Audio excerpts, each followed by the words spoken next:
Guys, Canadian Finance. I'm back again to share with you another ETF, another one from the Harvest lineup, similar to HHIS, which is the one that gives you exposure to US equities, but this one's more for Canada.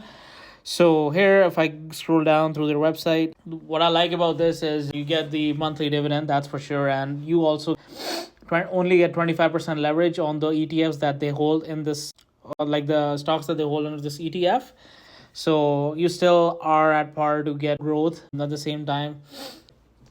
Some of the advantages are like it's a Canadian stock, high monthly income. If you hold those individual stocks, you're not going to get any monthly income. So great way to get some monthly income if you're looking for some. So great one. If we look at the holdings, as we all know, that Canada's economy mostly is dependent on the banks, right? So the biggest holding in this ETF as well is the Royal Bank of Canada, about 16%. Royal Bank has been performing really good for the past couple of years or the last decade as well, but last couple of years very good due to the rate cuts coming as we expect two more rate cuts this year. So I think the bank stock will boom. So if the bank stock boom, then the ETF will boom at the same time as well, because we have 16% at RBC, 15% of TD Bank in this ETF, right? We also have Eagle Mines coming from a construction background. Agnico Eagle Mines have been performing really good. They have massive projects lined up for their mining operations in Yukon and in northern BC as well. So that's why they have got that 15% in this ETF, and I think it's gonna grow exponentially in the coming future.